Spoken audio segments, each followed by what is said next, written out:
It's 11:30, convening for the conference committee, Friday, April 27, 10:30 a.m. Which is 2 to 5. Sorry, 2 to 4. Thank you. House Bill 2703 HB2 SD2. Let me just say that as we review this, that the purpose and the intent of this measure is to make increased local food production a key priority for our state, relying on diversified economy, create new jobs, advance economic stability, and boost food security. Actually, I'm quoting the in-depth April 27 committee report that was provided with the Senate draft. And with this, try to incorporate some of the thoughts of the Hawaii 2050 stability plan. What do we want? Where do we go from here? What are the benchmarks and for self-sufficiency? In all these areas, including agriculture, sustainability in Hawaii, and how we face an unpredictable future.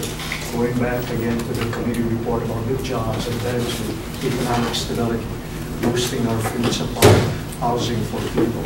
So that's what I tried to create, collaborating with people, others in our House bill. But along with this, because there is no agreement on the bill, and also finally, the House position will have approval from the Finance Committee. The recommendation is to indefinite deferral. Agree. Agree? Yeah. No further business. May I please have your name and exactly where we're at and what did you come for? I'm Anthony Alto. I'm the chair of the Oahu group of the Sierra Club. We're standing outside room 224 in the Capitol, where there was just a conference committee between the House side and the Senate side to decide what to do about our food sustainability bill. The food sustainability bill was a very simple little bill that basically said that the state should set as a priority a target of doubling the amount of food that we grow for consumption in the islands by the year 2020. It shouldn't really be controversial, but there were fears amongst some of the major landowners that this might infringe on their rights to use their land in the way that they want. And so we encountered obstacles as this bill made its way through the legislature over the course of several months, but we overcame every obstacle.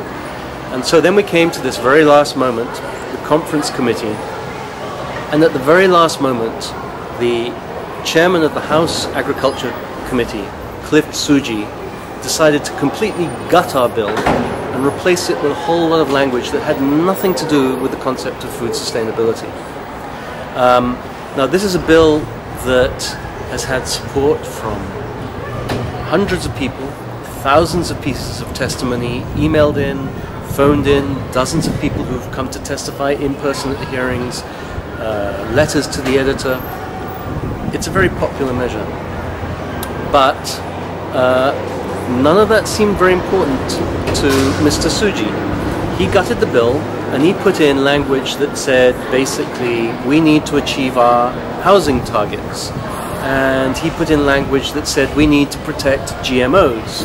And he put in language that said that we should undermine the decades-old public trust doctrine on water so that we can make water available to the major landowners, and so on and so forth.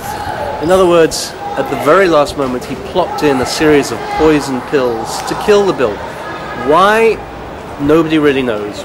What was wrong with the idea of setting a target of doubling the amount of food that we grow in the islands? I mean, it's a pretty reasonable idea. We only grow 8% of what we eat here. And it was done in such an underhanded way that when the conference committee first met on Wednesday, the chairman of the of the Senate Agriculture Committee hadn't seen the language. He hadn't seen the language by the time they reconvened the next day, 24 hours after they were supposed to have made the decision, he still hadn't seen this language. I'm talking about Senator Nishihara, and I have to give him credit. Senator Nishihara, I think, understands the need for us to do something about growing more food here, and he was largely in support of this measure. And I think he was extremely upset by Representative Tsuji's tactics. We asked a lot of people to email in and to call Chairman Tsuji to get him to change his position. And a number of his constituents from Hilo called, and then they reported back to us what he had said. And what he said was, oh, these weren't my ideas, this is coming from above. And from above, we assume he means from the House leadership, Speaker Say, Sharon Ha. And so I think the bottom line to all of this, I mean, a group of us have been at this now for 5 months. We've worked incredibly hard, all of us unpaid volunteers.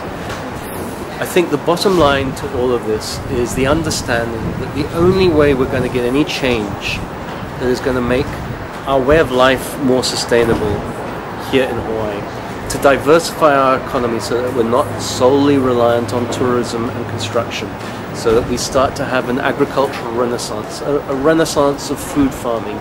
The only way those things are going to happen is if we change the composition of the legislature and especially get rid of the House leadership.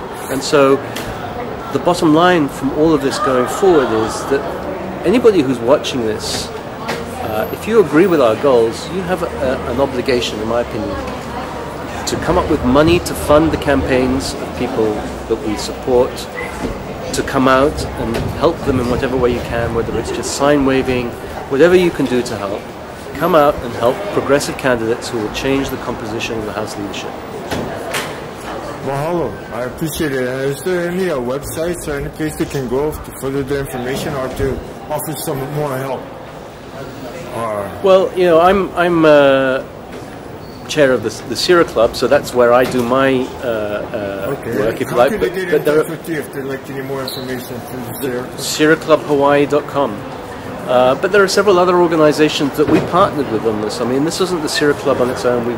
We were part of a team that involved Kanu Hawaii, the Kukua Hawaii Foundation, the Hawaii Food Policy Council. We had the largest organic farmer on Oahu working with us. We had a representative of the largest organic food retailer on Oahu working with us.